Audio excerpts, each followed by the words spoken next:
Welcome to another episode of The Scoop. Get over here, Pickle. You're kind of out of camera shot right there. So tonight we have a special show for everybody. Tonight we brought on Bending, and they're going to talk to us about their upcoming show. Their upcoming shows. They have multiple shows, several of them at Southport Hall. I hope one day someone's like the first time listener. They don't expect that. They have their volume all the way up. Scared the fuck out of headphones, and we just start screaming Southport Hall at them. And then we're like, okay, it's over. Halfway through the episode, in this interview, we start saying Southport Hall at the very end like 10 times. Southport Hall! Southport Hall! Southport Hall! Just over and over. So, I guess without further ado, ladies and gentlemen, Bending. And we are back. Tonight we have Bending with us. Bending! P. Doty, Mr. Sniggles, how's it going? Pretty good, pretty good. So I know for starters, y'all have a couple shows coming up. We do, man. We're playing in Homa, Box on the Barrel on the 16th. We're opening for one of my favorite bands ever. In the entire world. Yeah, 36 Crazy Fists at Southport Hall. Southport Hall. On the 19th, that'll be with Resurface and Bending. That's gonna be fucking awesome. Love seeing those guys. Saw you out there at the show last weekend. Yes. Yeah, you were hanging, partying. Yeah, that was a good time. Yeah. We're going to be headlining a show at Southport Hall. Southport Hall. That's going to be September 29th. Then we're doing Barataria Live on October 27th. 27th? I'm pretty sure. 27th. And then I'm not sure if I'm spilling the beans here, but there is a Thanksgiving Eve show that Mark Bagnetto is putting together, and we're going to be on that one too at Southport Hall. Southport Hall. So I'm waiting to hear back from him about that. So if there's any killer bands that want to come jump on, man, let me know, and I'll put a good word in for you.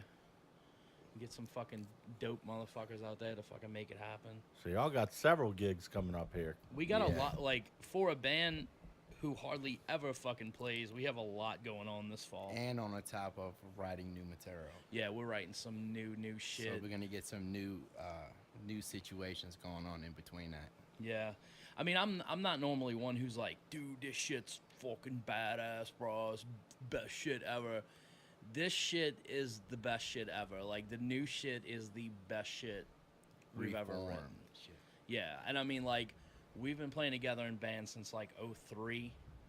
So this tops everything. It tops everything we've done. Like, it's going to be fucking dope, dude. It's going to be real awesome. A whole new approach on Bending. Yeah, I mean, everything that I wanted to wipe off before has been wiped off, and now it's just, like, this new, chilling, fucking... just maximizing our chord capabilities, like reaching for different aspects of tone and I mean the timing itself is. I have bandmates who are mad as fuck at me right now for writing the shit that I'm writing because the timing is so fucking stupid. Has there been a change of influence on your music?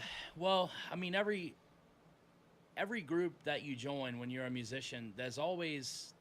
You suck at first. I don't care if you've been in bands your whole life, if you're signed, if you're the best musician ever. When you start a new project, it's shit. It's always shit. Well, until you find your groove, and bro. that's the whole thing. We found our groove. Like 2 years and 2 EPs later, we found what we're gonna do. And normally, because I'm a maniac, I would be like, let's record that shit right now and put it out. With this, I'm like, we'll wait. Let's wait and make it the best that we could possibly make it, and we'll go ahead and put it out then. I mean, just everything down to like just the choruses are way hookier, way stickier. Like they're like, you know, a lot catchier. It's just there. It's there More now. Like, digestible. yeah, exactly. I mean, it's there.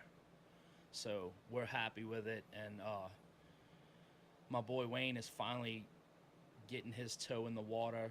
He wrote a new song with actually him and Dave. Just took some parts and decided to do a collab, and dude, I mean, it's fucking awesome. Like, it's awesome. And I mean, of course, I'm still spitting out as much material as I possibly can. I probably write 3 songs a week and just sit on them and wait for everybody to catch up. What's your music making process? What helps you like Cursing. candles, horror movies? Cursing. Cursing. Cursing and Yeah. fighting Fuck! and bickering. It kind of is. Won't come out. The old process was I would write something and go, I can't think of anything else. Here, Dave, fix this. And then he would fix it, and we'd write it and record it. So you kind of give him the raw stuff, and you would kind of take Yeah, it. I'd give him what I'm up until the point to where I'm frustrated and can't think of anything else, and then he comes in and he moves things around and fixes it. Now we're in that real band process to where we come in, like one of us will come in with an idea, thought, a riff, or whatever, and then we start working on it as a band. But the deal is, like, we don't put up with that, hey, let's keep writing on this same song for the next 6 months and never come to an end or a conclusion on it. Like, we're all not patient enough to deal with that. So We got to give ourselves a cutoff point. yeah, I Like, mean, at some point you have it to is be. what it is. Yeah, Mhm. at some point you have to say, okay, like, this isn't, and we're like, him and I are really like, we're like that a lot. Our drummer is too, Seth Ramsack. He's a lot like that. Like, he's like, all right, dude, like, when is enough gonna be enough? Like, how much fucking Well, see, pizzazz? he has a tendency of like once he goes through his filter, spits it out, and then it goes through my filter.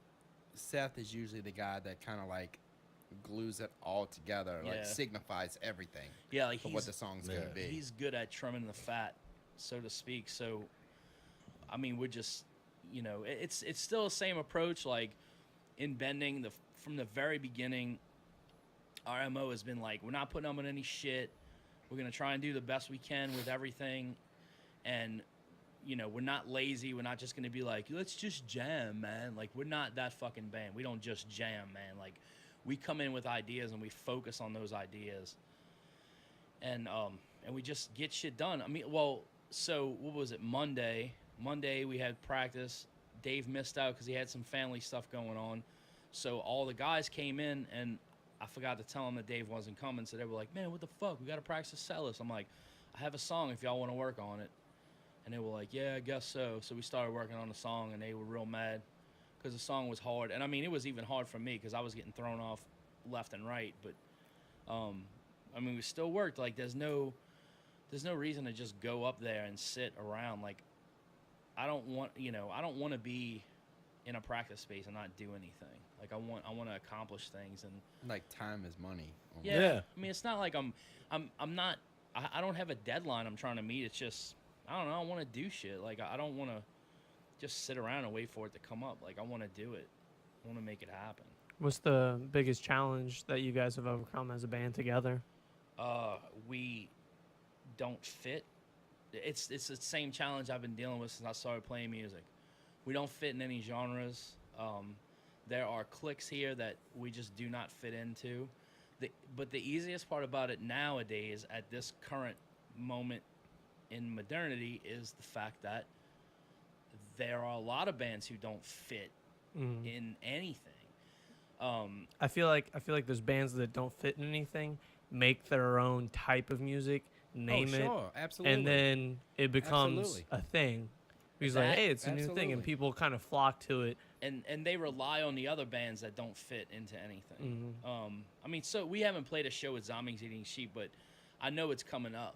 You know, like, we had Like Water when they were together.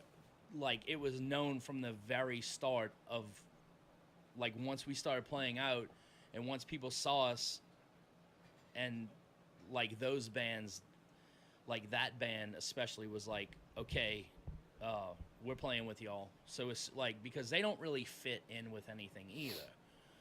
So whereas like a band like Water, they could play with the Void, chances are we probably wouldn't play with the Void because the Void's really heavy. and we're not. Yeah. But like Water could play with the Void, we could play with Like Water. So maybe a show, and I mean it has To been where there talked is about. those transitions. Yeah, so it'd be like Bending Like Water and the Void. Like that would be a good show because it's all kinds of different styles. And I mean like it just gotten to the point to where we don't fit into that like metal scene. But there are bands we could play with. Space metal. We could definitely do well with space metal. Dude, they're a good band, dude. They're a great band. Yeah. The guitar was insane. We're not a punk band, but we would do well with Tomb and Nick Cage. I think we would do good with that band. You know, I mean, we would struggle with other like more hardcore punk bands, but I mean, shit, the first show we played was with Angry 88. Yeah, I remember that. So I show. mean, there's no. So you guys are versatile. We're versatile. Yeah. We're versatile, and I mean, I'm not above. Like, I mean, we have enough material now to where I'm not above writing a set list that kind of fits into what we're gonna do that night. And we actually do that. Like, Yeah. days before, we rearrange our set list, take a song out, add a new song in, move stuff around that kind of accommodates the situation that we're Yeah. in. Well, I guess that's kind of good because some people only have a few set songs, and there's a lot of different crowds throughout the southern region. So if you go to play at the House of Blues and you don't change your set list to accommodate the crowd that you are playing for, Absolutely. you might lose the few people that haven't heard you yet that could, listen to your music in the future. Right, absolutely. Yeah.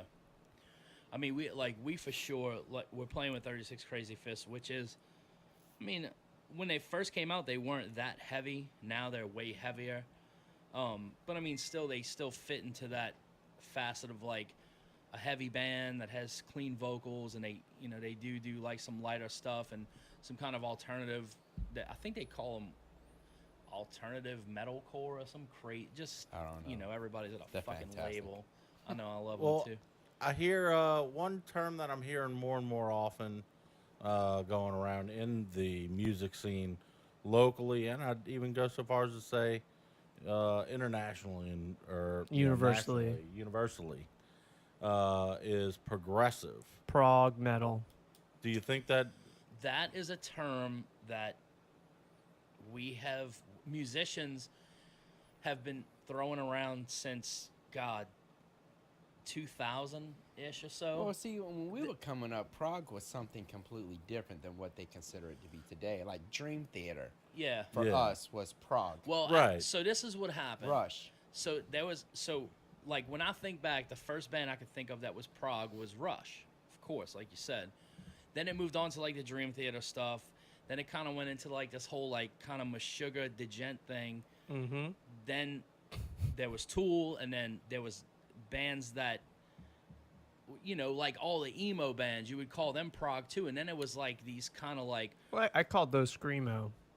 The emo bands? Yeah. Screamo. well, yeah, but there's, dude, I mean, there's the a musicianship that's in that band is very, very progressive, though. Yes. Like, Yeah, but you just heard the vocals and you're like, oh, they're just screaming the entire Yeah. time. Screamo. Well, I mean, there's emo and then there's screamo. So Yeah. basically, screamo is emo with some heavy vocals from time to time. with Yeah. a little degent in it. Yeah. and some pig squealing and all Yeah. that. Yeah. So now, the whole progressive thing is almost like, I mean, to me, progressive is mainstream rock now because radio doesn't matter anymore. Everybody knows that. Yeah, I mean the big doesn't radio matter. stations around here. Yeah.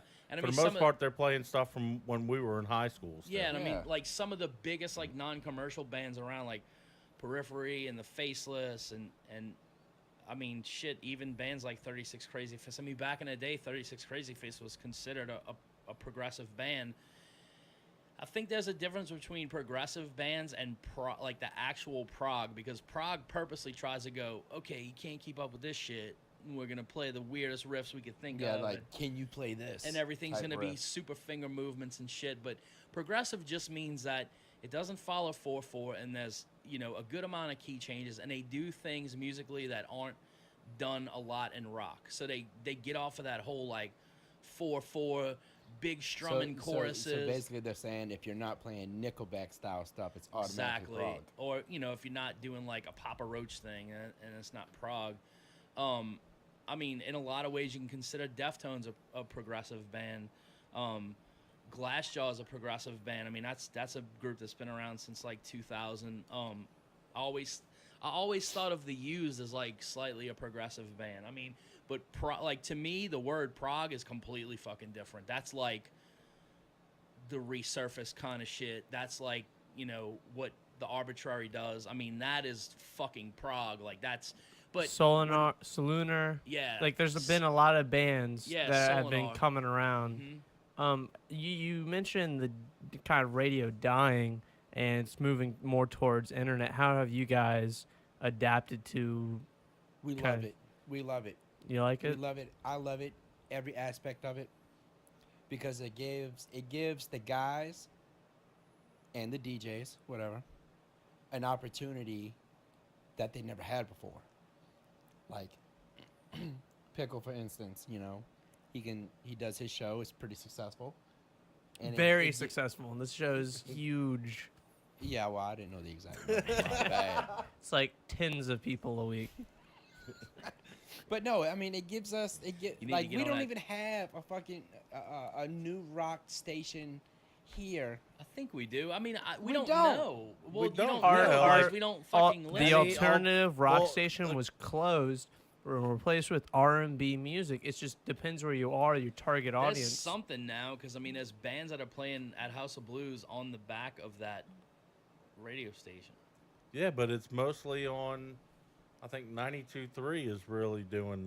Yeah, but 92.3 is the new Alternative, yeah. 95.7. Well, I mean, Like, Right. you can hear Pearl Jam one time with then Leonard Skinner. well, Just- I'm gonna tell you, I don't really know because I don't listen to the radio. I don't. that I much. mean, I don't listen. either. Look, I wake up at 5 a.m.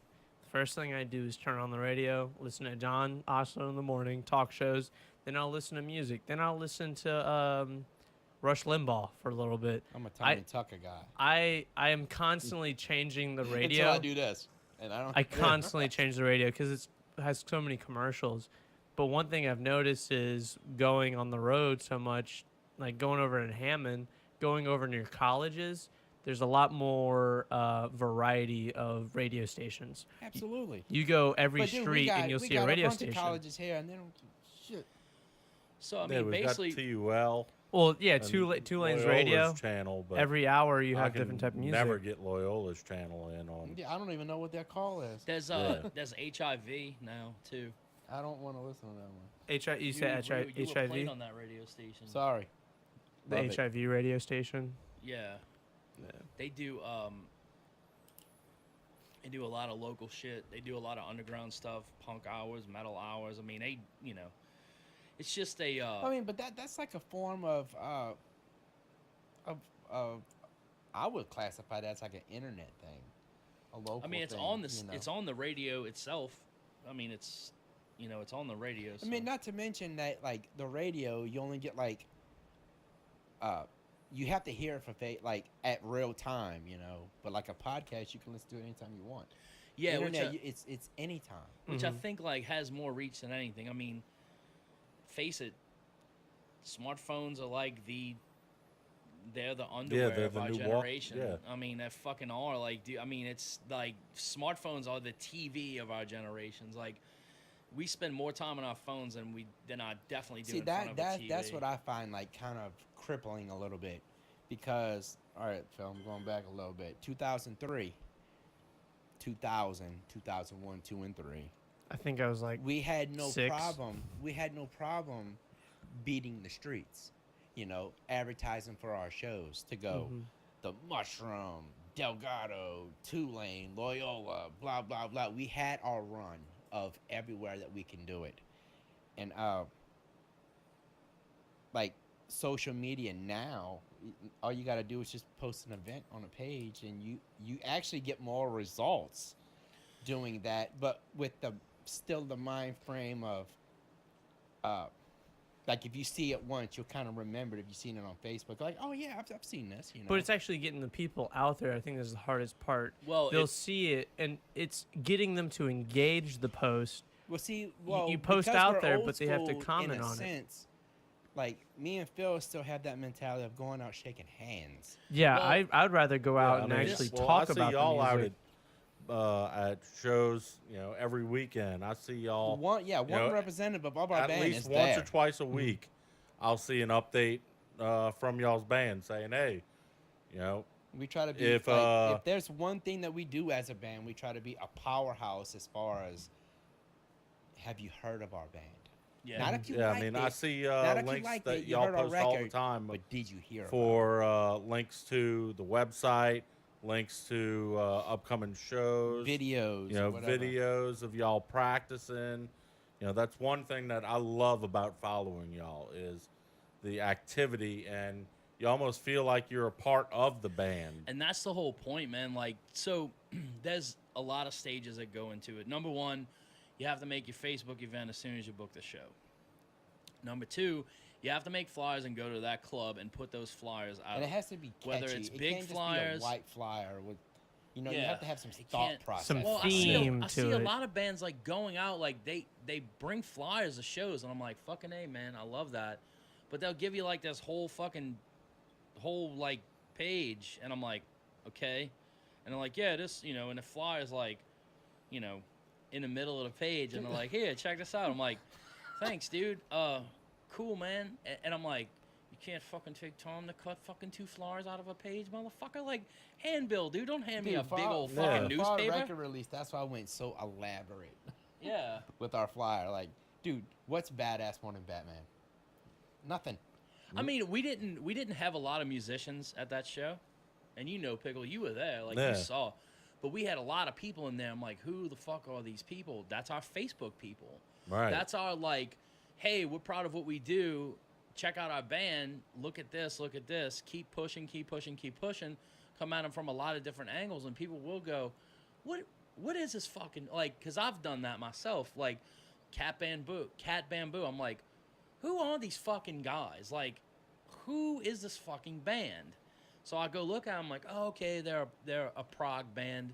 Dude, And- they're and really they're good. fucking That is awesome. like the Yeah, epitome. y'all of are like prog the right fifth there. people in a row that have been like, dude, went and saw Cat Bamboo. Right? But Holy dude, shit. like they don't Yeah. have. I don't think they have a record out, but they're constantly posting videos up. They're Yeah. And constantly posting. Videos. I like it because they change it up a lot. Yeah. Sometimes you'll hear an acoustic version, then you hear like an electric version of the same song, and they're just like building this thing around themselves, dude. That's But the I think stuff we like to I see. think what sells those guys is the fact that they're fucking incredible. I mean, their product is fucking great, dude. And you know, I like there's been a couple of times at Twist to where I went to see them, and there was nobody there. But I've seen them, like they've been building speed lately, and I'm like, fuck it, dude. I'm gonna put them on a show with us on the 29th at Southport Hall. Southport Hall. Oh. Because I like that band and I like what they do. I want to sit there in that crowd and watch that. like, Right. it, I it, wanna like, it see builds it. a respect. Like Yeah.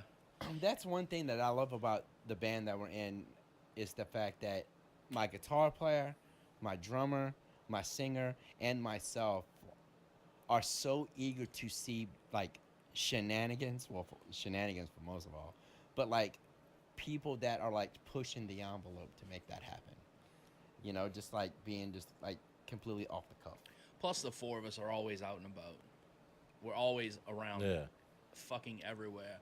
That's why when I bitch at people, I'm like, yeah, you know, you cry about like nobody coming to your shows, but you're not at shows. And people, I mean, a couple of people will fucking make excuses, but they don't argue with me.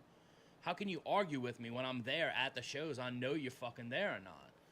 And, you know, I used to be that guy too, like, man, why the fuck nobody comes to my shows? And I'm like, you know what, dude, if you want to have more activity at your shit, then maybe you need to be more active about promoting your. supporting. Because, I mean, if you go to a show and you shake hands and people know who you are, that's promotion. You're promoting yourself. And, I mean, look, every generation of musicians, there's always a shit ton of musicians who are like, I'm a fucking artist, man. I shouldn't have to fucking promote myself. Like, you either like it or you don't, man. I'm a fucking artist, man. I'm like, cool, man. I'm an artist too, so you'll be a art doing ass motherfucker by yourself, and I'll do art, and I'll have people who are my friends and people who are, you know, my peers coming to watch my band because I'm out there letting people know. And a lot of the fucking deal is, the reason why people don't come to your shows is because they don't know you're playing. They don't Yeah. know. There's so much shit going Yeah, on right now. you want to make a martyr out of the people that aren't coming Yeah. that don't know nothing. So, I mean, look, don't be afraid. Like, don't be afraid to tag people in posts. Yeah. If people are like, dude, don't fucking tag me in a post, then delete them as a friend because they're an asshole. Like, I would never do that. I would never be like, dude, stop fucking tagging me and everything. I'd be like, damn, this dude's hustling. See, I get personal. I message every single person. And I'm like, because they'll get the notification. We do that. Yeah, we do Like, that. tag them between our and website, message them. Between our website, our Facebook page, pretty much everybody that follows us, can you agree? Everybody that follows us, we have some type of personal connection with them. Mhm. Like if it's like for our record release, a Sunday Fire came and played. Nobody knew who they were. We're like walking the crowd, They knew telling the fuck him, they were being when like, they were done, though. they were like, dude, you need to check this band out. Dude, you really need to sit down and watch Yeah. this band. We need to watch this band. And our friends became their friends, and their friends became our friends. And that's how you network yourself. You can't sit there and go, oh, I'm not playing with that band because of blah, blah, blah. Well, maybe they haven't got it to where we're at yet. Yeah. I mean, we'll play with anybody, but if you book a show with us and you don't promote yourself and it shows at the show, I'm going to shit on you. Yeah. It's just what it is. I'm not putting all this work in and because, I mean, look, man, I don't feel like going out sometimes. Sometimes I want to sit at home and GOT like a motherfucker, you know what I mean? Got a lot of shit to catch up on.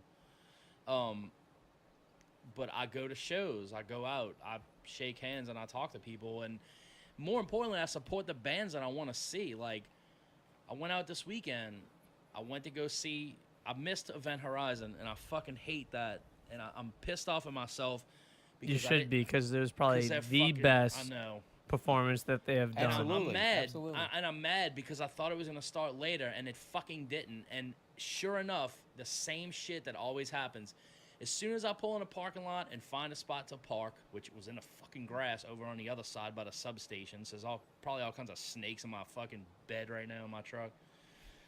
As soon as I pull up and I'm like running up to the door to make sure that I catch whatever I want to catch, these motherfuckers are loading Yeah, up. I'm you're like, hearing, thank you, good night. motherfucker. And like, You know what sucks is they were going to play a 6th song, and at the very last second, they're like, nah, we're not going to play it. But what happened is they're trying to wait for more people to show up, and the sound guy, I was standing in the back, and the sound guy started to cut the in-house music to kind of hint them to start going on, because she's like, I want them to go on at 9 o'clock. yeah. I don't want to wait any longer. 9 o'clock, he cut the music, and then you could see them on stage like, oh, shit. The sound man rushed him to get on stage? Like, they were Sometimes on they do stage kind of tuning and everything. See, you can't do that And in then he Bending. just- That's when shenanigans happen. He cuts Especially with him. he cuts the music, and he turned to me. He was like, and that's when he was like, yeah, now they know they should start, getting on. That's with when I it. got to poop. Yeah, I feel like a lot of the younger guys, they don't get that whole like get the fuck up there and hurry up and get the fuck off. Like they do lollygag a little bit. Yeah. But like in our where we came up at with the same guys, we came up with like the Overtone guys and the Skin Crawl guys and the Demise guys and the Eat So Separately's and all those fucking dinosaurs. Like Yeah, when we played MP79. shows, bitch, you get on a stage and you get the fuck off when you're done. Like you don't pack up your drums, you take the drums off big Yeah, chunks at you a take time. the whole Yeah, kit they off. wanted, and they then- wanted you Yeah. to unload it when the stage was still juicy. I mean, I've had so many fucking battles with, like, so this one kid, he was in a band, and I like his band, and I told him, I like your band, I like the music that you do. I heard your recordings, I think they're really fucking cool. When are y'all playing? Oh, we're playing at Twist on this date. Come see us for sure. I'll be there. So I show up. 45 minutes they took to fucking set that shit up. And even What time was the show supposed to start? they were the second band, so they took that much time in That's really- between. So, good thing it was only 3 bands that night. So Czar's like, from what I remember, it was 3 bands. Czar is like, Yeah. dude, you know these guys, Doty? I'm like, yeah, I'm coming out just to see them. He's like, man, what the fuck is taking so long? I'm like, I don't know. So I'm watching them. They're loading one little piece at a time. One, like the cabinet. Then they come back with the guitar heads. Then they open their guitar. And instead of like helping everybody just get that shit on stage, the drummer was the worst. Like I felt like he was only one step away from just getting a rag and starting to shine his cymbals down. Like, he was fucking horrible. And people were telling him shit like, what the fuck are y'all doing? Hurry up, bitch. Like, people were leaving and stuff. Where was this at? Huh? What show was this? It was a a show at Twist. the Twist. I'm not going to say who it was because I still like those guys, and they've obviously learned their lesson. So the next day, I get a text from the kid, and he's like, hey, man, we played that show last night. I thought you were coming out. I'm like, I did come out. He's like, I didn't see you. I'm like, oh, I saw you for 45 fucking minutes setting up. And he's like, what are you talking about? I'm like, dude, don't act like nobody didn't tell you anything because I know people were yelling at you the whole fucking night to hurry the fuck up. He's like, oh, that didn't have nothing to do with me. I'm like, it's your band. Like, I if you think have I was those I kind think of I was at problems- this If show. one person's guilty, If everybody's you have problems guilty like that with a your band. drummer, then you need to fucking ask him to remove himself from I the project. think it was at the show. Probably.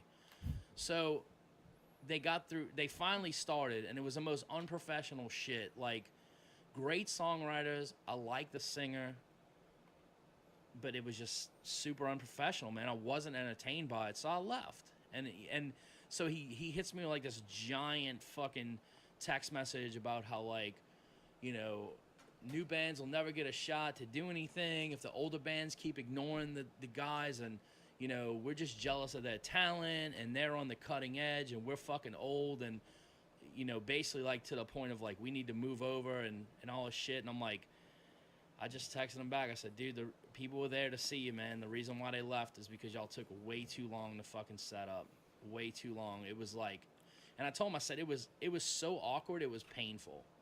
So I stayed for the 2 songs. I watched you act like a fucking jackass, and then I left. Do you think that some of the issues that you've seen with the music scene over the years are slowly correcting themselves? Yeah, I mean, do you see? it's not- Do you feel like bands are I feel getting like out there more and promoting I feel like themselves? back in the and- day, like if you went to see, like, let's say you went to Zeppelin's, and you went to go see like a sludge band or a heavy band or whatever, like it would pretty much be the same 4 or 5 bands playing with each other all the time right? in that genre, and then the next genre would be the same thing. Like these days, I mean, it's wide open. I mean, you got guys like Paul Underwood that are like, I don't give a fuck what they sound like. I like that band. We're playing with them, and that's Yeah. it. I mean, that's what, you know, that's what he does, and it's definitely better.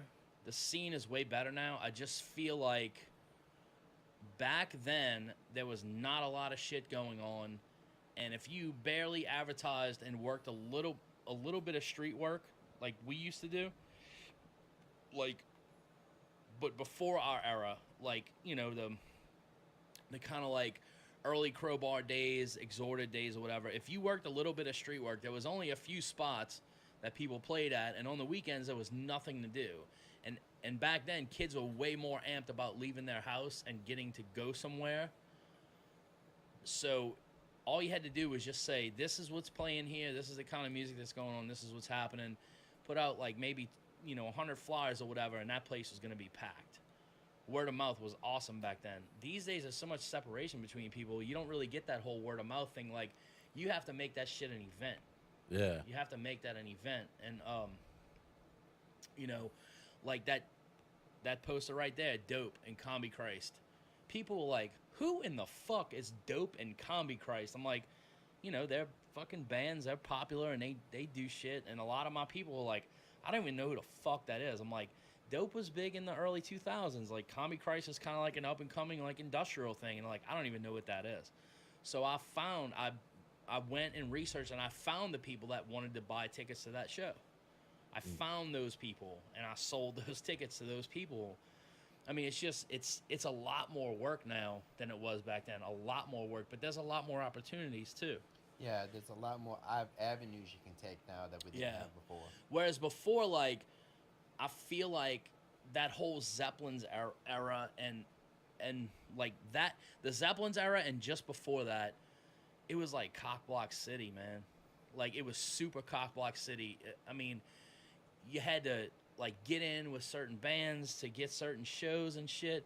And one thing that really, like, turned me around as far as what to do when you're in a band is don't just book a show and then show up to play.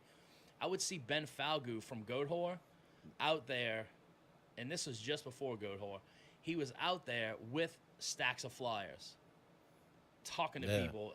And at the time, that dude was a fucking rock star, man. Like, he doesn't need to talk to you to, like, get people to a show, but he was. He was out there, like, just promoting, like, here, bitch, here's a flyer, come to my show. Here, fool, here's a flyer. I mean, just hitting people just up. talking Dude, with him for a few seconds. The first time we seen Third is Crazy Fist, their singers like that. Yeah. He's out there, like, watching the bands, doing the camaraderie thing with, like, the guys that are watching the show. Yeah. And I mean, that's how I would be too, even if, if I didn't have to do it. Even if it didn't depend on the success or failure of my band to, like, touch hands with people and let people know that, hey, man, I'm here, like, just let me know when you're playing and I'll come see you. Like, there was a band, I'm friends with every guy in this band just about, or at least I know them or they know me. And they had a show, and it was like, buy the tickets online only. So I texted the guy that I know in the band that night, like hours before the show, and I'm like, hey, man, what's the deal? Do I absolutely have to buy a ticket off the internet to get this, or can I just show up with the cash at the door? And he never fucking hit me back. And I was like, you fucking moron. Like, dude, you don't know how many people I'm bringing to that fucking show. Right. You could have had 50 people that you were fucking And I mean, hauling with you. I'm not calling him moron because I don't like him. I'm calling him moron because he disappointed me. I'm like, dude, It's a missed opportunity. I'm selling this ticket for you. Like, all you have to do is tell me what to do. Don't be a dick. Answer your phone.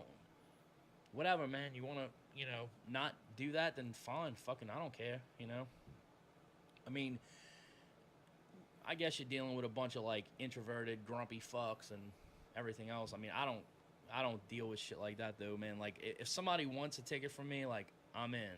I'm delivering it. Yeah, you call me at 2 o'clock in the morning, I'm in. Like, yeah, I got it, dude. I mean, I'm cussing, but I won't. I'll be like, good, you want it that bad? I'll bring it to you, motherfucker. Better have fucking, like, some snacks or something when I get there. Some tacos or something. Something, dude. Some biscottis. What's your favorite venue that you guys have played, and what's your favorite song to play? To perform My live? favorite song in this band would probably be Tactile. It's a brand new song we just wrote. What is it called? Tactile. Tactile. We'll be playing it at the show. It's not recorded yet, but do you want to drop a video for that this week? Let's do it. All right, so we'll do that. Just so people are more familiar with the new material, at least the sound, the style of it, because a lot of times I won't even know any songs by a band, but I'll hear their style and how they play it. I'm like, oh yeah, I'm going to see them. So I mean, that helps too. Like, every little bit helps, man. Like, just get it out there. Just promote whatever the fuck you have. Like, I mean, even if you only have, like, a little shitty ass, like, practice room recording, put it out, because you don't know. It's better to get something out there. Yeah. I mean, you might be, like, a super heavy band, and maybe people are like, I don't know. I mean, it don't sound that great, but I know they're heavy as fuck, so I'm going to go see them. I mean, there's a lot of people who go see bands just because they're heavy. A lot of people go see bands just because they're in a certain genre. So, yeah, man, put it out. Like, we're not 1,000% happy with A Cause for Fire, the EP, but we still promote it. We still put it out. Like, we still play it. We still play it. I mean, it was rushed, and it wasn't exactly. It didn't come out exactly how I wanted it to sound, but whatever, like, it's the stepping stone to the next thing. So. And I mean, as the other day, I was working with Shane Troxler from, like, Water and Demise and all, and he's like, yeah, y'all playing that show at 36 Crazy Fist? I was like, yeah, man, we're going to do a bunch of new material, and we only got, like, a couple of old songs we're going to play. He's like, what do you want to play, like, A Cause for Fire and, like, some new shit? I'm like, no, we actually cut that one out of set. He's like, don't fucking do that, bitch. It's, like, one of my favorite songs. I'm like, all right. Yeah, I mean, you never know. You don't know what people are going to like. And, I mean, I'm not saying, like... Well, it's kind of like Flock of Seagulls. Everyone knows them for You Ran, but they hate playing that song. Yeah. Some bands hate playing the songs, but their listeners love the songs they hate. Yeah. They demand it. That's what they're known for, is the music that the people that wrote hate. Right. Well, I think the folly in a lot of bands is, let's take, like, okay, so let's take, like, a metalcore band or whatever. Like, let's take, like, Resurface. I'm not saying that they do this. I'm just using it as an example. So let's say they put out a record, and they're like, we're a metalcore band, and we're just trying to appeal to metalcore fans. Well, that's cool and shit, but there's a lot of fucking Metallica and Megadeth fans that would possibly really enjoy the shit out of that music. There's a lot of Tool fans that might really enjoy the shit out of that music. Like, I used to think, like, yeah, man, if you put your music out and you're trying to, like, play, like, I'm in this genre, so I'm trying to find people who enjoy this genre of music, like a direct marketing thing. It's kind of bullshit. Kind of doesn't work. Well, Because dude, these days, the people who call me and ask me for tickets to our shows are people that I'm like, you want to come to this show. Okay, all right, I get it. Well, okay. so many people also these days are multi-versatile in their music stylings. Oh, to where, I mean, dude, that's the You know what I because mean? it's the way you get music now. It's single driven. It's not album driven. yeah, It's not even like genre driven. well, I mean, like, okay. Like, got people listening to country music, like hardcore rap, Well- and death metal all at the same time because they like that song. I just Yeah. think Struck it's a chord like, I with it. think it has to do with, like, what's good is good. It doesn't matter, like, where it comes from or how it's presented or whatever. Like, what's Or good is who did good. it. Like, I love Soundgarden. I love Pearl Jam, Alice in Chains. But I also like, Deftones and all kinds of Circa Survive. I love all kinds of different shit. But I don't love every single Thrice record. Like, there's only like 3 records that I like. Crazy, bro. You're crazy. I don't. You're crazy. But I don't like every single Deftones record. Like, Right, at a certain yeah. point, I was like, fucking, I'm done, dude. I'm over this shit. I do like every single Glassjaw record. I don't like every single Circa Survive record. Like, Brand New just put out a brand new record. I like that record. The 2 before that, I didn't like so much. Like, As Cities Burn, I love Come Now Sleep. Everything else, I don't like that much. I really don't. Like, I'm not into it. And I know a lot of people are like, dude, that shit's exactly the same shit. But to me, it's not. Like, every record has its own life, its own soul. And sometimes I'll like a band only for a few albums or just one album, and then I just don't like them anymore. So, I mean, that's what I'm saying. Like, it's not about direct marketing. It's just like, put your shit out there. You never know who's going to grab onto that one record that you put out and be like, this shit's fucking killer. Yeah. I mean, shit, 36 Crazy Fists. They've had, like, since my favorite first 2 records, like, everything beyond that has just gotten way too heavy for me. Like, I still like the band. I still like their approach. I love their singer. But I'm not, like, it's too heavy. Like, it's too heavy for me. But then, I like Goat Whore's last record, and it's fucking heavy as fuck. So, I mean, Yeah. you don't know. You just don't know. Yeah. So, I was listening to Limp Bizkit today. I don't know why I said that. I feel like I needed to. I know. I feel like I needed to, like, confess. So, one of the questions that Devin had asked, what's y'all's favorite venue that you've played so far? Well, you talking about playability or eating after? Well, Everything. eating after, Come on, obviously. pick we know Everything. that one. Just Come on, That's- Pippa, you know that Take answer. everything into accommodation. Everything in consideration. Consideration. As far as food, do they give you free drinks? The crowd, They don't give us you free guys drinks yourselves. because, man, No one's giving you free drinks. State Palace Theater. Absolutely. Yeah. That's fine. We played there one time for a local show. It was fucking amazing. Like, the backstage area is like a maze. Where's there's this at? State Palace Theater. Where's right this across at? from the Sanger. It's on Canal. What? It's not open right now. It hadn't been since The Katrina. first time I went there, I went to go see Chemical Brothers and Orbital. The first know show about that. that I saw there was Primus and Helmet, I think, opened Yeah, for him. I went to that show. Hell yeah. Yeah, I seen Primus over there for the Brown album. Yeah, that's probably my favorite venue to play. I mean, there's varying degrees. It all depends, man. I mean, like, I love Southport. But then, I like- really love Southport. but then, like- the stage setup over there. But then, like, sometimes I like Twist because Twist has a stage. They have a real sound system. I know everybody there, and there's no pressure. Yeah. Like, dude, when I play Southport, it's fucking nerve-wracking until we hit that stage. And it doesn't have anything to do with performance. It's all about, like, oh, please, motherfucker, I told you I'd hold these tickets. Please come fucking pick them up. I mean, it's, like, miserable business bullshit. Do you think the few feet in stage different? Like the Twist of Lime, you're pretty much eye level with everyone. See, I like the eye level. I like the personal. Yeah, it all depends. Because I love to get in people's face when I play, you know?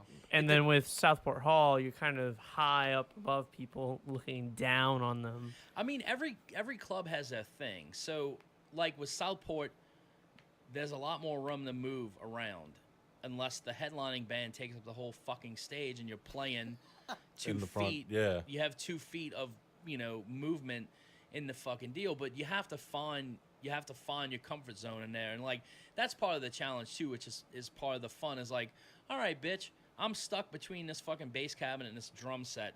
What can I do to make this show go off in this little fucking amount of space? You figure it out. With Twist of Lime, it's like, I mean, fucking dude, like when we play Twist of Lime, I have command of that fucking stage. Like I know that stage like the back of my hand. There's nothing that I can't do when I'm there. Like if I want to jump on a drum almost like a riser, I'm practice, doing it. yeah. If I want to jump on the fucking speaker cabinets, I'm doing it. Like if I want to put my foot on something, I don't have to worry about what it does because I already know if it's gonna tip over or not. I mean, I know that stage back and forth. So I mean, that's not really an issue. When that smoke starts blowing out, I know where the fuck it's coming from, and I make sure that I'm gonna get away from it. And like the thing is, at Twist, people will come up to the front. They will move up to the front. So definitely. Yeah. if you want to smush faces with people in that fucking crowd, you can. The same thing at Babylon. We've played shows to where like people were standing on top of us while we were playing, and I was fine with it. What pisses me off is when we go to play shows at places like Babylon, and I'm singing, and the bitch in front of me is like, "Yeah, girl," and then she was all like, "Fucking, oh, this nigga ain't gonna be," and I'm like, "I'm singing here. You fucking see it, like." Because there's been several times where I'm like, look, microphone out of my hand. Do you not see me? I'm performing here, and you're fucking talking right in my face, motherfucker. Yeah. And I'm like, oh, sorry. I'm like, get the fuck out, But I mean, like with a place like Babylon, you can get harassed easily too. I went to go see a 2-minute Nick Cage, and I went to go outside to bring Seth a beer, and I was coming right back inside, and Melissa follows me out with the wireless, and she's like, "Oh, hey, Phil Doty, what you doing out here? Hanging out outside?" I'm like, you fucking bitch. You know I just walked out here. Yeah, and you saw me with 2 beers. Like, I'm not drinking 2 beers. I'm like, I'm coming back in. Just give me a second. And I went back in. But it all depends. It depends on the spot. But as far as, like, the feeling of like, holy fuck, look at this place, it'd be State Palace. I mean, that's by far the biggest place we've played. Dude, that was the first place I ever played, and I play a 5-string bass. I hit the low B, and it literally shook everything. There's a lot of power in there. Like all the way up the seats. Yeah, I remember hearing stories of people going there for random concerts. Like Yeah.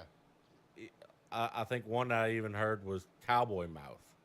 And, whatever song they were playing at that moment, the guy was, like, in the bathroom going to go take a piss. And he said that, just the bass and the acoustics of the entire building were rocking so much that he felt like he had to hang on to the wall because the building was vibrating that much. Yeah, he was just on shrooms. Yeah, I don't know. I mean, dude, like even standing on the stage when I was playing, I felt it in my feet. Like the stage. You was do moving this, like that. Put your hand over your eyes like you're looking far away, and you still can't see the end of that fucking stage. That thing is huge. Like compared to the other fucking hunks of wood I've played on, that stage is pretty badass. It's pretty fucking like badass. It's so big, it's intimidating. Like you could almost like do. It's huge, like an orchestra on that stage. Yeah, because we're so used to playing in like this proximity. Yeah. That when we're playing with like the singer's right here, I'm right there, like 20 foot away, and you still hear everything. Like I could see how like big bands would grow apart playing on stages that big, because you don't interact with each other at all. You don't. I have to push him or either kick him. Yeah, while with I'm playing. somebody's getting punched or kicked or whatever when we play. And when you play on a stage that big, if you're all huddled up together in one little spot, it looks fucking stupid. So, of course you're gonna spread out, but there's like missing that whole like camaraderie. Like that's why I feel like, man, like if I ever had a chance to be in a band that was like, if I got to decide how big of a band I would be in, I think I would be at like just super duper club level, like a Seven Dust, like a Seven Dust ranking. Like just you go to play House of Blues and you sell that bitch out, and you could play 2-3 nights in a row like Chevelle and you just sell it out, but you still have that like, you know, this fucking dude standing next to me like he's been standing next to me for fucking years. So I'm not, you know, like we're doing this together. I'm not in this shit by myself. And of course, I mean, I am in it by myself because every time I fuck up, he's like, like there's Not no, oh yeah, no. Well, I have heard stories of some bands that do special, I guess, inside joke punishments when they catch someone having an off show. Do y'all have anything like that? I just throw stuff at Seth. I throw it. Yeah, I mean, we do. Like, if we have an off show and there's one particular reason why, we will torture the fuck out of that one guy. We'll give him the mat. Laces out. Laces out, yeah. That was the thing. That was the inside joke. Like, when we were recording that first EP, dude, every time somebody fucked up, it was like, dude, laces out. Laces out. Like, yeah, it was pretty bad. It's pretty bad. Yeah. I don't know, man. It'd be awesome. It'd be fun to like be able to play music for a living and not have to go to work. Do y'all see yourselves possibly trying to do It's never gonna a happen. mini tour of anything? No. We got too I many can see bills. us doing like a personal tour. What's the what are your plans for the future and the direction that you guys want to take your band I mean, we're just gonna keep writing the best shit that we can and recording it. You and know, I mean, rocking and as- just Yeah. being there? yeah, I mean, like every endeavor that I take on, my recording abilities become better and better. Mm-hmm. Like I'm working on a new project right now. Do you guys self-record? Yeah, I know you're helping Working on a new out Ghetto project Demon right with now. some recording. I'm working on the Ghetto Demon stuff, man. And so what they did was they got Justin Perez to do the drum tracks, and it was only just drum tracks. And I got the emails, and I'm like, oh fuck, there's no stick clicks, there's nothing. So I was like, all right, I'm gonna put this shit together, put it in the the digital audio workspace, and just cue it up. And I listen to it. I'm like, it sounds great, but where's the fucking cues at? Like, so I got Ghetto Demon in the studio, and I'm like, all right, fuckos, I don't even know where to begin with this. And I'm like, dude, that shit's too slow. So we spent like 30 minutes trying to figure out what tempo it needed to be in. And then they're trying to find the cues, and I'm like, all right, but they got it. I mean, those guys, they know their music. Like, they got it. The bass player, Jody's, like, a super fucking vet pro. Like, that dude's awesome. Like, he just knows what he wants. He knows how to describe it, and he'll listen and be like, no, I don't like that. And he knows shit. He's fucking super seasoned. I like him a lot. Having never, I know Bobby and I know Rob, so having never met that guy before, like, I was very impressed with him. Bobby comes in, I mean, he wrote all the shit. He knows it all. Like, he's like the whole, he's kind of like the backbone of the band. They threw down on it, and it sounded really good. He's got good gear, and he's got a fucking great guitar, and he knows what he wants. Like, he knows what sound he wants, and he plays it exactly the way he wants it. I had Rob come in by himself. I fucking beat him up. I broke him down. I pushed him. I fucking made him angry. I fucking harassed him. And, like, the result is that his fucking lines that he spits on the Ghetto Demon material so far that we recorded is fucking angry as fuck. Like, I did everything I could short of insulting the fuck out of him just to get him to that point. Because he's like, So you you know were, like, how Rob is. intentionally Yeah. making him mad? Rob, Usually he's very laid back. Rob's an open book. He'll tell you anything you want to know, and he's completely honest about his stage in life. He's like, dog, I don't know nothing about this shit. I don't know nothing about recording, nothing. I said, okay, you're my fucking pincushion now. Bring your ass. Let's do this. Dude, I got him in there, dude. I pushed him, dude, and like, he surprised the fuck out of me. He really surprised me. So I'm looking forward to getting that done and putting that out. That should be fucking cool with those guys, you know. It's going to be good. It'll be fun. I think a lot of people are looking forward to that. You know, not just for the fact that they know Rob and for the fact that, you know, they've seen Ghetto Demon before. I've seen Ghetto Demon a couple times They now. know what they're about. And, like, to hear them on wax is going to be a totally different experience. So I think people are looking forward to that. Fucking Justin Perez, dude, he is the sickest fuck, dude. He's so sick. Like, I took his drum tracks and I just listened to him over and over again. And I'm like, God, this dude's fucking retarded. He's so good, dude. He's so good. Like, it's awesome. I mean, even to just, like, indirectly work with him is fucking cool because he's that good. It's great. Well, besides that recording, you also have a podcast as well. Uh-huh. Alpha versus Beta. That's Shane Troxler from Like Water and Paul Underwood from The Void. And we're doing one tomorrow. We're going to get Matt, who used to be in Bending with us, and now he's in Southern Brutality. We're going to that show tonight, so this is going to be in the future, though. So, man, the show was killer. Matt was badass, of course. What if he died? What if he died just before that show, and I'm a big fucking liar? And you're like, he was great. He Yeah, did he was awesome. Oh, would he fucking play as a ghost?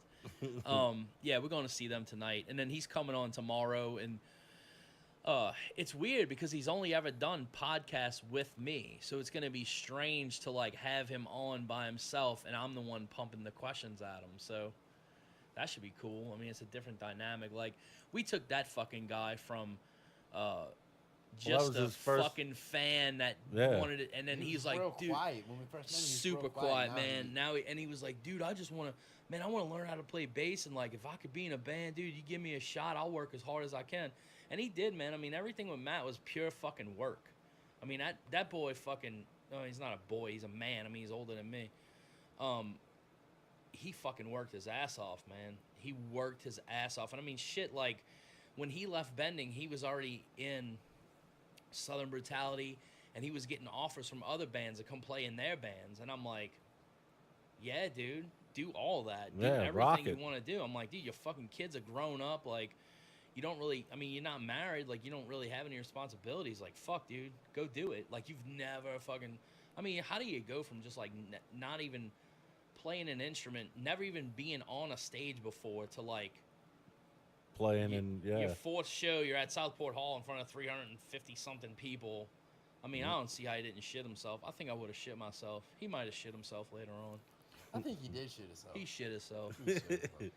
Yeah, I mean, dude, he's, you know, he's become, to me, from what I see, like, in this little scene that we have, he's become one of the most popular figures in this scene. Yeah, he's definitely. I mean, because not to mention, and you know why? Because he's at every show. He supports every band. He talks to every band, and people know who the fuck he is. Plus, he's an old ass man, and he could wreck you in the pit. Yeah. He can fucking wreck you. He don't give a shit. He don't give a fuck. He'll wreck you in the pit. Dude, like, dude, I mean, he's still part of the Bending family. Yeah. Even though he's not playing bass anymore, or in the band, period. But yeah, I still see him sharing y'all's. Well, yeah, he came up. Anytime that y'all post something, he'll share it. You know, he's part of the family. he's always talking well of y'all. And yeah, you know, he came up Monday with a big 12-pack and shit. Yeah, and I drunk the last one. Sorry, Matt. Yeah, he don't care. By myself. But actually, it was Rob. Sorry. No, it was I bought that. You fucking asshole. Dude, I was so looking forward to that beer too. It was a 16-ounce Yingling, and I'm like, I can't and wait it was to get slushy style. I can't wait to get to the room. I was like, dude, it's all ice. I'm in the elevator. I'm like, man, this is gonna be delicious. And I get up there, and the thing with Dave is like, this bitch will drink 2 sips out of a beer and leave it, and it'll be completely full except for the tops popped on it.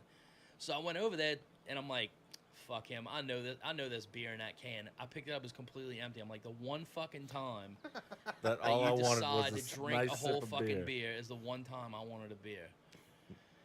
So yeah, that's the kind of shit we deal with. We're just trying to right now we're just trying to write, man. Like we got some shows, and I mean, we're doing our thing that we always do. And hey, man, if you guys need some tickets to a show, hit us up. We'll be in the city tonight, and all that shit every band does to try and promote themselves. We're still doing that, and we're writing right now, so it's fun, man. The writing process is getting a little more intense now than Yeah, I'm enjoying like than it has been. if it wasn't for just the handful of cool shows that are coming up, I would have been like, fuck shows, let's just write. But you can't really do that. You got to kind of keep that momentum going, and I mean, it helps, man, because you could try out some new shit on stage, and then maybe you'll remember it, and you could put it in the song before you actually record it. So we're having fun, man. Something that we were talking about right before the show. I know that there was I guess like a voting contest for a show in St. Tammany. Yeah. Is the voting still going on? No, I'm sure it's over. I don't know who won or anything, but so like basically it was like 11 or 12 bands. Like they had the lineup picked out for a St. Tammany festival, and it's like St. Patrick's Day, and so what you do is you go to the website, and then you fill out this registration form, and then you send it to them. Well, they already had all the spots filled, so they were going to try and do one more spot, but like by a voting thing. And I mean, you know me, dude, I'm game. I don't give a fuck. Like, I mean, I'll do that. Like, I'm not above like a lot of guys like, fuck that, dude. I'm not doing that shit. That's fucking retarded. Really what it is they're too fucking lazy to just be like, hey, can you vote for my band? Go vote for like, us. how fucking hard is it? Like, does it make my music any better or worse because I asked you to vote for me for something? No, I don't think so. Like, does it make our performance on stage better or worse because I asked you to vote for me on something? No, I don't think so. So why not just do it? So I was like, fuck it, let's do it. All right, y'all, let's get together and do what we do. So we asked a bunch of people. I text messaged like fucking 80 people. And then a couple of days later, I'm still asking people to vote. But a couple of days later, I went back and look at the results. Like the leading band was beating everybody by like fucking 118 votes. So I was like, we're going to punt on this one, man. I'm done. Like, I mean, I don't mind pushing the issue or whatever. But at that point, I was like, we're not going to win. So I'm going to concentrate on something else. So, I mean, I don't care. I have no fucking shame. The thing is, it's like, as far as like the voting process went on that, dude, it's hard to get people. I mean, I know it's just a vote. I know that's not promising that they would go. But it's the fact that it's in St. Tammany. People are like, I wouldn't go to that. Just vote. I don't know. I think it's just right. You're not asking them to buy a ticket to that. You're not buying a ticket. You're just asking them to support. Show there your were some support bands for y'all. in there that were entered that I don't think they even knew that they were entered, because I would go look and it's like, this band, one vote. I'm like, dude, are you band members themselves not voting for this shit? Like, did you not got 5 vote? guys in your band. You got at least 5 girlfriends. Yeah. Yeah. And That's the one 10. guy's like, I know I play bass in this band, but I like the other band better, so I voted for them. Like, no, that doesn't happen. I think they didn't know that they were in the contest. Well, I think that there was like an other at the bottom. Yeah. To where you could put in another band, because I think when you first posted the link to it, there was maybe a dozen bands on there. Yeah. And then, a few days later, I'd go and check it again. Oh, so that's how they were doing it. And I think Yeah, that it people ended up were being like clicking 30-something other and then bands being on like, oh, Well, I want to so see when space metal. I want to see. the first time I looked at the list, Dude, I want to say Space Metal even was like, hey, add me to the list. And boom, they're on the list. well, Nah. the first time I looked at the list, Breach was on there and they had 1 vote. And this was like days in. I'm like, dude, what the fuck? So I call my wife at work, and she works with Rampage's wife. And I was like, dude, did you know Breach is on this contest thing? She's like, no, I didn't know that. I'm like, ask Margot if she knows and if Dave and them know that they're on this. She's like, all right, I'll ask her. I never asked her again about it. I'm sure she asked her, and then like a few days later, they had like 40 votes or whatever. So I really do think like a lot of those bands didn't even know that they were on on that. Yeah, I think it was Salad, just that, fans around eventually were like, oh, yeah, hell yeah, I'd love to see Yeah, this 'cause- band instead of having to drive into New Orleans to see them. Yeah, like You know? at one stage of it. Sorry, God. You drank a lot of Coronas today. At one stage of it, we were like second or third. And I was like, cool, man. We might have a shot at this. And then, like, once I saw the place of the first and second was like bands, I was like, 15. okay. All right. Yeah. Well, I mean, we were still second or third, but those other bands were whipping our ass with like 118, 119 votes. I was like, we're not going to win this. I'm like, I wish I knew what program that dude was using to fucking rack those votes up because I'd go buy it off of eBay right now. No, it should be cool. I mean, like, that that festival is gonna have like Kane Resurrection, Acadia, In Between, which is a really good band, and I like that band. They're young, so a lot of the things that they do, I'm like, don't do that.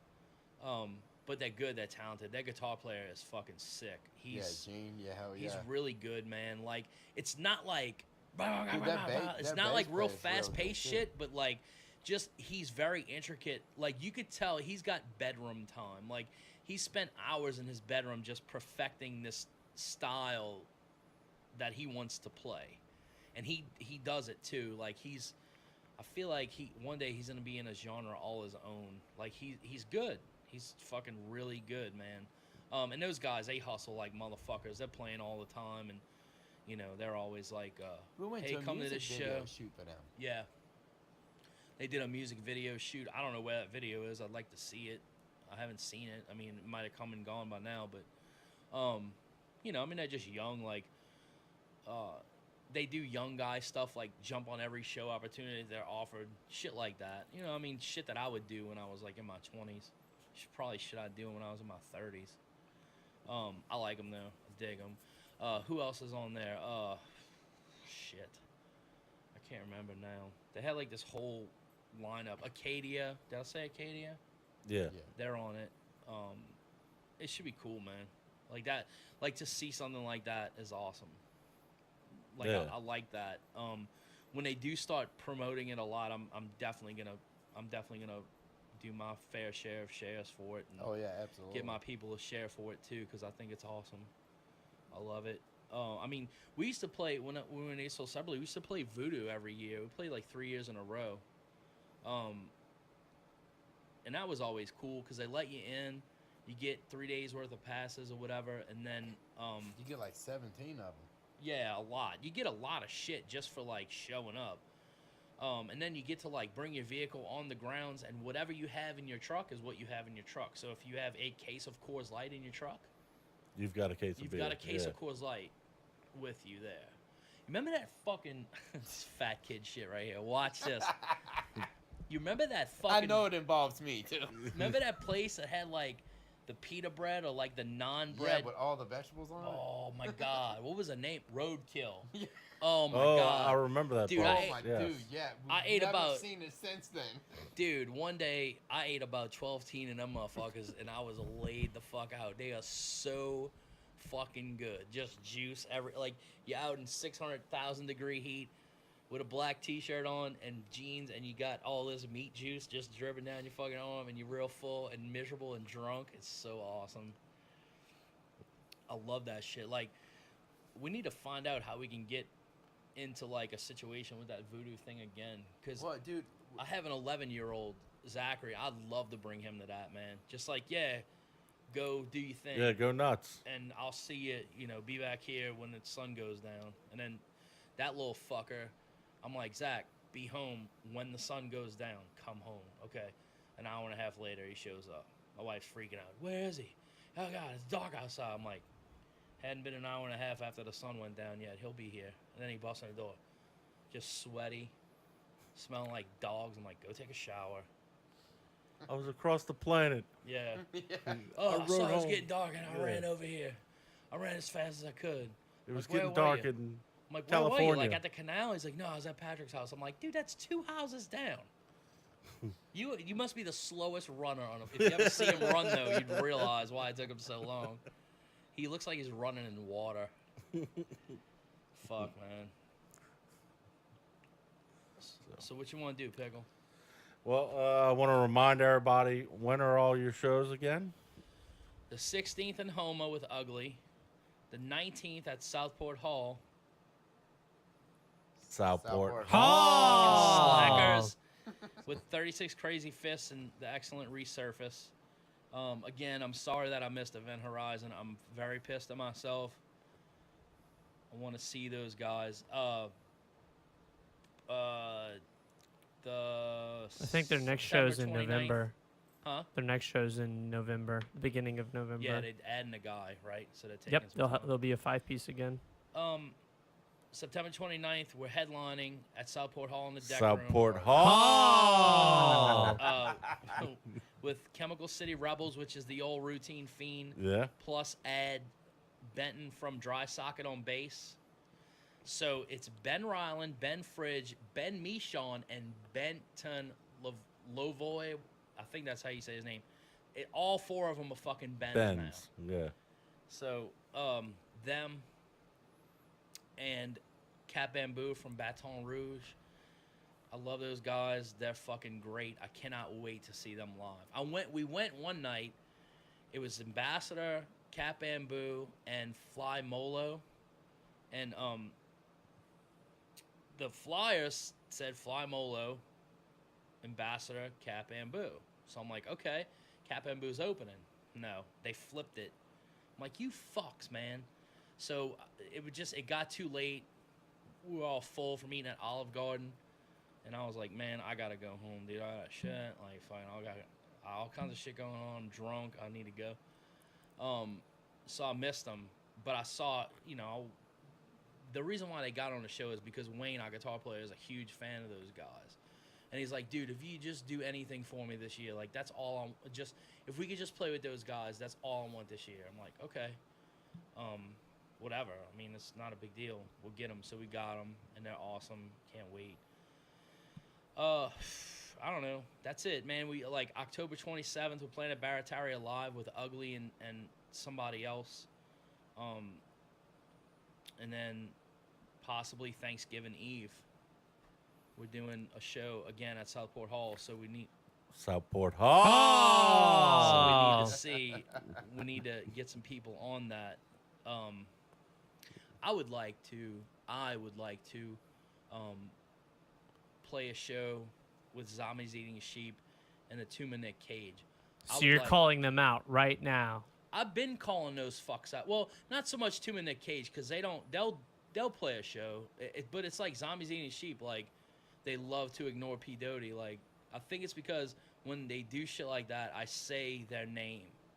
I say either their band name or their radio show, or I say their names individually. Not Real Radio, Sunday nights, stuff like that. You plugging them? No, I'm not plugging them. I'm shitting on them, but I'm still saying their name. So I would love to do a show with Bending and those two bands. I would love to. That would be great.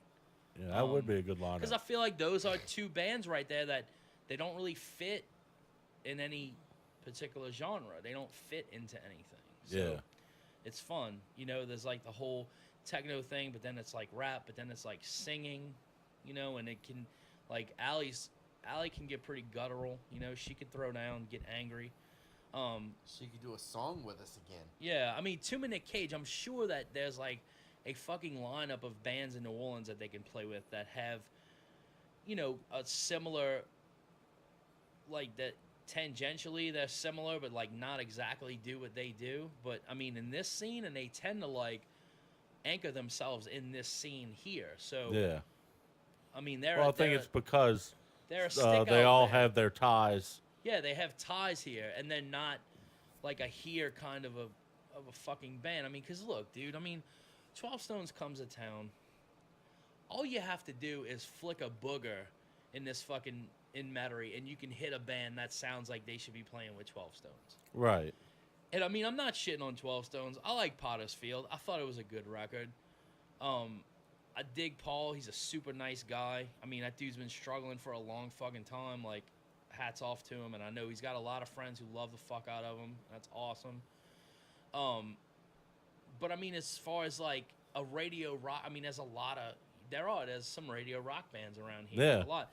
And like metal bands. I mean, dude, any kind of metal you can think of, any sort of metal, like they're there. Like you could, I mean, there's fucking anything, just anything. Right.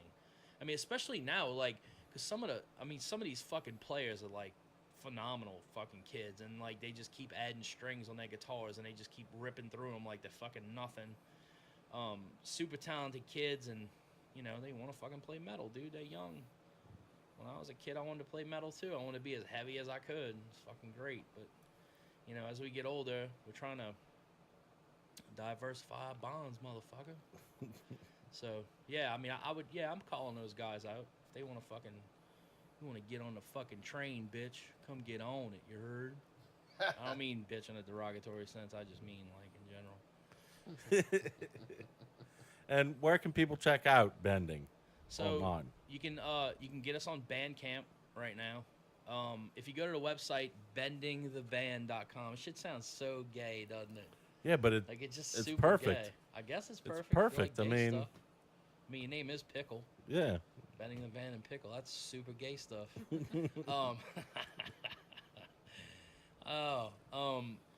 Bendingtheband.com. There's a link to the Instagram that Matt David, who's no longer in the band, still controls. Let's see how funny that.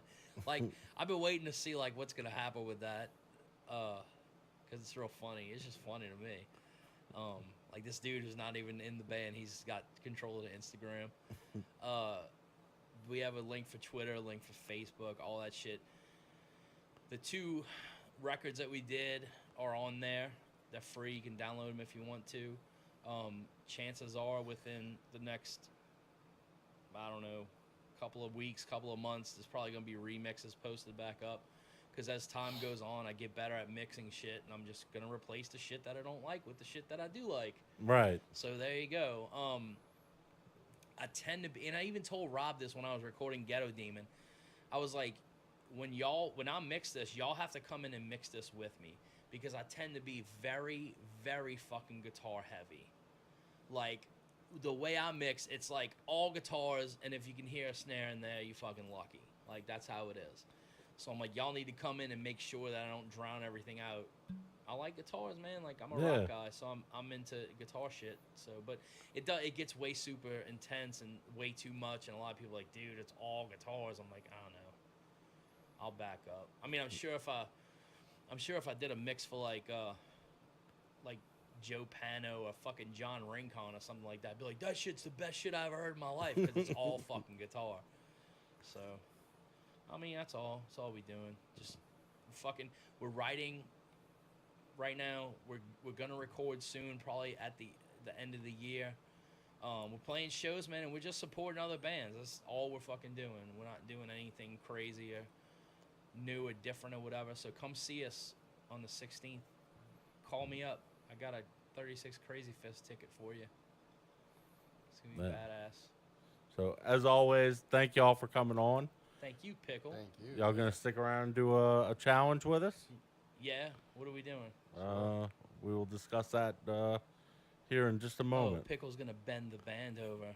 That's right. So stick around. We'll be back for more of The Scoop. And we are back. So tonight we are going to play a game that is near and dear to my heart. It is none other than Makin Bacon. So what Makin Bacon is it's a dice game. There's 6 dice. Each side has Macon, B-A-C-O-N. The point of the game is to roll all and get Makin Bacon. But other things are worth some points. We're going to keep rolling. You'll catch on. Different things are worth different points, so we're going to keep dice and try and get the highest score. So I think that what we'll do is a quick one. The person to get the highest score altogether after 3 rolls will be the winner. Okay. If you do roll Makin Bacon, you instantly win.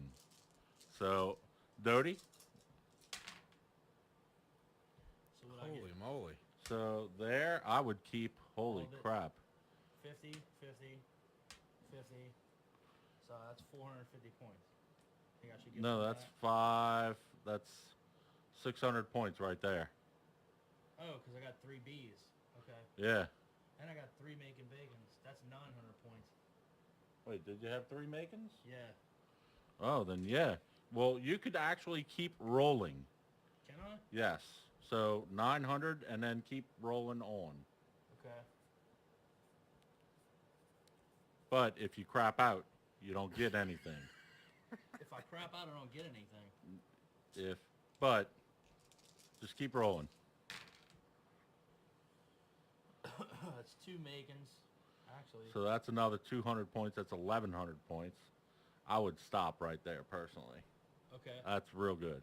So if I throw a shit hand, I don't get nothing? Correct. Kind of boot ass fucking Jew ass. So 1,100 points for Doty.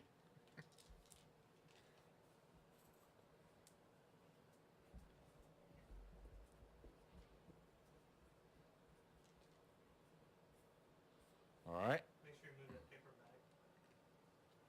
Oh, All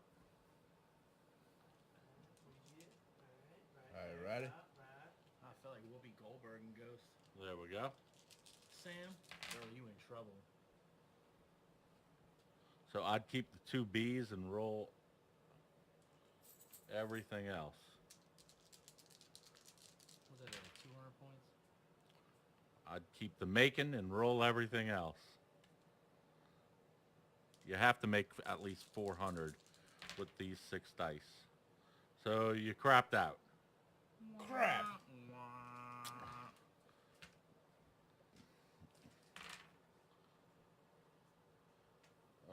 I'm going to keep the 2 Bs and keep rolling. 3 Bs. The Macon. The other B. And That's 3, huh?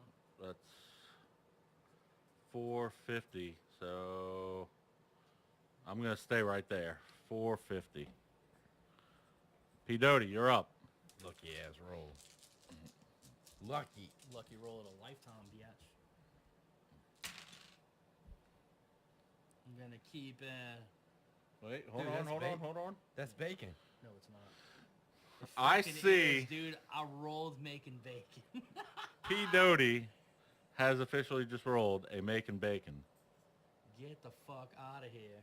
So that would mean that you instantly win the game. Nice. So, to use my proper score-taking technique, That's bacon, baby. you draw bacon. All right, one more hand. You ready? Let's do it. So, I'd keep the 3 Macons. yes. That's 400 points. And then I'd keep the B. That's 100. That's 500. And you crapped out. Son of a... So I don't win nothing that time. Making bacon, trying to stop. Oh, wait, keep the Bs. Keep the bees. Yeah, keep the Bs, re-roll the Macons.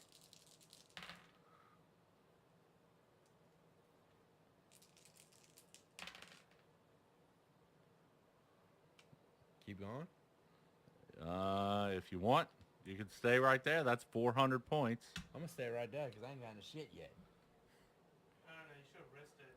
'cause Yeah, getting you're the gonna last lose place. anyway. That's the last thing. You should have risked it. Can't beat bacon, no bitch. Ooh, look at me. You did it? Almost. Nah. No.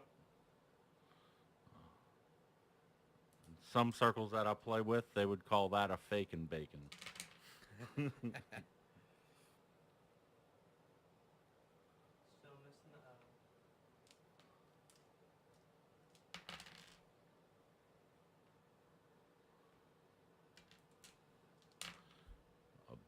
another B. That's 350, so I got to score. That's 400. I'll stop. So. Okay.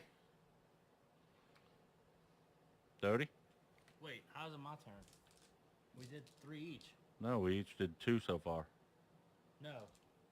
Wait, yeah. I lost. Oh, yes. 1100, then Bacon, then I lost a hand. Yeah. So, yeah. Oh. Well, he won on the second hand, but... Oh. It's Eskimo come. Thank you, so, Pickle. Yeah, so again... Pickle loses. Yeah, of course. Again, where can everybody see your band, see your shows? September 16th, we are playing at Boxing and Barrel in Homa. Then September 19th, we play at Southport Hall with 36 Crazy Fists. Southport Hall! And then September 29th, we play at Southport Hall again, but we're headlining that show. And then October 27th at Barataria with Ugly. And then maybe Thanksgiving Eve, we'll play a show at Southport. Southport Hall! Thank you, guys. Yeah, thank y'all. And also check them out, bendingtheband.com, facebook.com/bendingtheband. Twitter, Bending Band. So thank y'all again. Thanks, Pickle. So till the next show, Scoop out.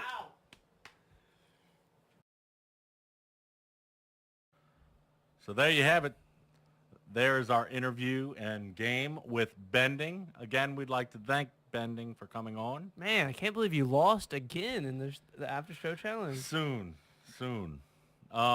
Be sure to check out Bending on the 17th. They're going to be playing in Homa at the Boxer and Barrel with Ugly. And 2 days later, they will be at Southport Hall. I see what you did there. I saw what I did there with 36 Crazy Fists and Resurface. Mm-hmm. They have several other shows that are going to be coming up. September 29th, again, they'll be playing at Southport Hall. What part of Southport Hall are they playing at? For the 19th, I think they're going to be in the main room, but the 29th, I think, is in the front room.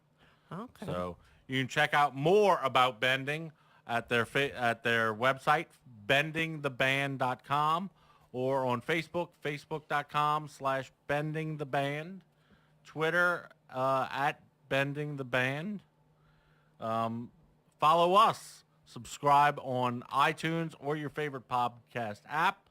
You can just go straight to picklescoop.com where you can see links to everything. Plug Our them up. Facebook is facebook.com/The Scoop Show, at PScoop Podcast on Twitter. iTunes? If you're, if they're getting the podcast, then yes, they've got us on iTunes or their favorite podcast app. What about YouTube? If you're watching the video, you're probably at our YouTube. Please subscribe, like, comment, And share. report. No, not report. Not report. Not report. I mean, not report. Yes, we But don't. likes- We don't need any bad marks on us. Well, like, comment, share, and subscribe. Yes. The good four. So, Mr. Devin, where can people check out you and all of your artwork? And DevinFlamingo.com all right, and Facebook and Facebook. and Instagram. Devin Flamingo. So, till the next show. Thanks for tuning in. Scoop out. Got it.